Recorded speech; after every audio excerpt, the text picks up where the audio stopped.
Shagalalliyar Uwa Kashi na 21. Da sauri ya dawo yana murmushi ya ce sam na manta and then so nake anti ta zo ta bincika min ke ne don in tabbatar, ya faɗi yana shiga toilet. Wanka ya tsaftace jikinsa sannan ita ma ya kai ta ya mata wanka sannan ya dawo da ita ya maida mata kayan jikinta shi ma ya saka nasa. Kafin nan ya je ya ja ƙofar da niyyar fita sai dai ƙofar a kulle take. Komawa ya ɗauki wayar shi ya kira nambar Anty Amina tana ɗagawa ya ce ki zo ki buɗe mu. Dawowa ta yi inda Sajida ke kwance kan sofa sai rawar sanyi take sakamakon gashin kanta da ya jiƙe. Ɗora kanta a kan ƙafar shi ya yi yana mata sannu. Komai ganin shi yake kamar almara, ya kasa gane a wane yanayi yake. Turo ƙofar da aka yi ne ya sa ya kai dubansa a gurin. Anty Amina ce ɗauke da kulolin abinci ta zo ta ajiye a kusa da su. Sannan ta kai dubanta a hannun shi ta ce, Na'im, ina drip ɗin hannunka? Ya aka yi ka cire shi? Murmushi ya yi gami da sosa kai. Ya nuna Sajida ya ce, ita ce ta cire min anti, ni ba ruwana. Ka ji sharri. Ƙanwata ba za ta yi haka ba, ta ba shi amsa. Anty zazzaɓi ne a jikinta, Filis ki duba ta. Ta ce min wai ciki ne da ita, in ji mamar, cewar Na'im yana ɗago Sajidar. Ciki gare ki Sajidar tamu, tab. Da ko mun mai da garin nan ko ina bulu, saboda murnar hakan. To ta samu ta ɗan ci abinci sai a gwada ta, cewar anti. Tana taɓa goshin Sajidar, ta ji shi kamar wuta. Sannu ta yi mata sannan ta juya zuwa ofis ɗinta ta ɗauko duk kayan gwajin sannan ta dawo. Abincin da ta zuba a firij ta bashi ya fara bata yana lallaɓa ta ta ci. Ya kai cokali 5 kawai sai yunƙurin amai ya taso mata. Da gudu ta ƙarasa bayi. Na'im da anti su ma da gudun suka mara mata baya suna mata sannu. Sai da ta amayar da shi tas sannan ta ji daɗi. Ya kamo ta suka fito. Auna ta anti ta yi ta tabbatar da cikin. Aiko farin cikin da Na'im ya shiga yana da yawa don har ƙasa ya kai goshin shi. Yana wa Allah godiya. Magunguna anti ta bata sannan ta wuce ofis ɗinta saboda yanzu Na'im ɗinta ya warware. Salima, mun miki laifi mai girman gaske, don Allah ki gafarce mu, wallahi mun yi nadama, ba za mu sake ba, cewar Momi cikin sigar nadama. Ba komai anti, na yafe muku albarkacin Na'im, Allah ya yafe mana baki ɗaya, kar ku damu komai ya wuce, cewar Salima tana dariya. Mun gode sosai, Allah ya bar zumunci Salima. Komai kika ga ya faru da sanin Allah, komai muƙaddari ne, cewar Jabir yana kallonta. Haka suka yi ta tattaunawa game da abubuwan da suka shuɗe, ana sake ba juna haƙuri. Sai yamma suka taho asibiti don su ga ya mai jiki. Ga mamakinsu shi ya samu sauƙi, ita kuma ta dawo marar lafiyar. Su Momi sun cika da farin ciki jin makasudin ciwon na Sajida. Farin cikin su kuwa ya gaza ɓoyuwa. Mama bata bar asibitin ba sai dare. Gidan mijinta na Kaduna ta sauka. Duk kewar Sajida ta ƙi ta barta. Sai tunaninta take yi, fatan samun sauƙi ta yi mata don ta lura cikin zai sa ta laulayi, sai dai fatan Allah ya bata sauƙi. Kwanansu 2 aka sallame su suka nufi gida. Cikin so da ƙaunar juna gaba ɗaya, Na'im ya ɗauki rayuwar shi ya ƙwallafa a kan cikin.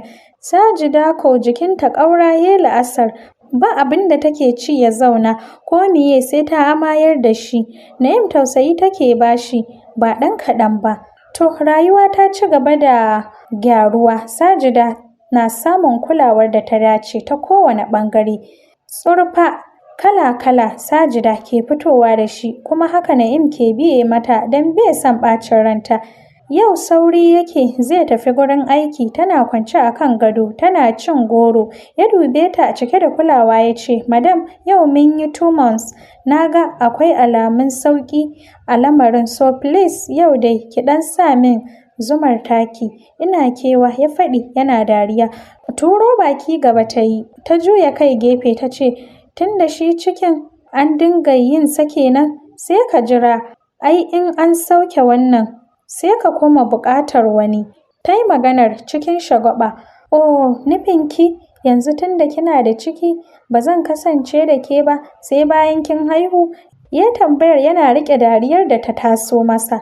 Imana, au, to da kai me kake nufi?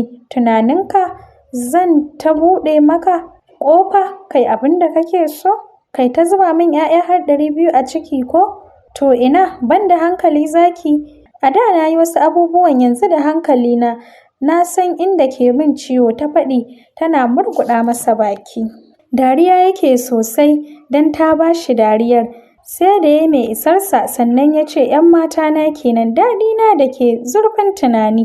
To ai yawan yi shi ke ƙara wa yaro lafiya sannan ke ma ki samu sauƙi gurin haihuwa. In baki yarda ba ki tambaya. Ai bai gama rufe bakin shi ba. Ta janyo wayarta ta danna nambar Anty Amina tana faɗin ai ba a ƙarya a kusa da gida. Me za ki ce mata yanzu da kika kira ta? Cewar Na'im yana dariya. Abin da ka ce in tambaya. Ta ba shi amsa hankali kwance. Anty Amina ta ɗaga kiran bayan sun gaisa ne ta ce, Mom ɗin twins, ya aka yi ne jikin ko garin? Cewar Anty Amina tana dariya. Yauwa Anty Amina dama zaki ne ya ce wai yau zai kwanta. He kuma ta yi shiru ba ta ida ba. Sai ta ƙarasa maganar da cewa wai baby zai ƙara lafiya kuma ni ma in ƙara lafiya idan zan haihu. Wai dama haka abin yake kuma za a iya yi during pregnancy? Ta yi tambayar hankalinta kwance kuma ba tare da tunanin komai ba. Anty shiru ta yi tana jinjina girman wauta irin ta Sajida. Murmushi mai sauti ta yi ta ce mata Sajida ana yi. Rashin yi ka iya kawo doguwar naƙuda. To, kamar sau nawa zan dinga barin shi? Sajida ta buƙata. Anty Amina kashe kiran ta yi tsabar dariya da Sajidar ta bata. Flight mode ta sa wayar don ta san sarai za ta kuma kira. Na'im dariya yake har da riƙe ciki saboda tsabar wautar Sajidar. Cikin haɗa fuska ta ce tana kallon shi. What funny zaki? Ba shi ne mafita ba. As a doctor, she claimed. Ya dace ta faɗa min ko sau nawa za a dinga yi ko? And then sau nawa za ka yi? Saboda gudun kar shi ɗan da ke cikin ciki ya jiyo sound ɗinmu. Kaga in har zai jiyo mu, ai tun daga nan mun ɗauko hanyar ɓata wa ɗa tarbiyya. Ka fahimce ni? Ta faɗi cikin sigar da ke nuna Anty Amina ta ɓata mata rai.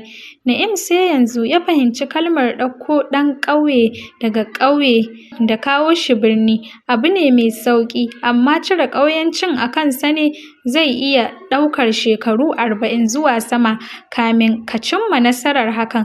Gaskiya ce don gashi Sajida na tabbatar masa ko a lahira Sajidar dai ya Allah ba na son canji. Cewar Na'im yana sumbatar goshinta yana dariya. Amin ta amsa sannan ta ci gaba da cewa in ka fita filis ka biya ka tambayo ta kaji zakina. Ta yi maganar a shagwaɓe. To zan tambayo ta in na dawo zan faɗa miki ya faɗi yana shafa fuskarta. Ficewa ya da sauri don ya fara makara kuma in ya ce zai biye mata zai kwana bai fita ba. Yanar ranar ya cikin shauƙin iya rigimar tashi.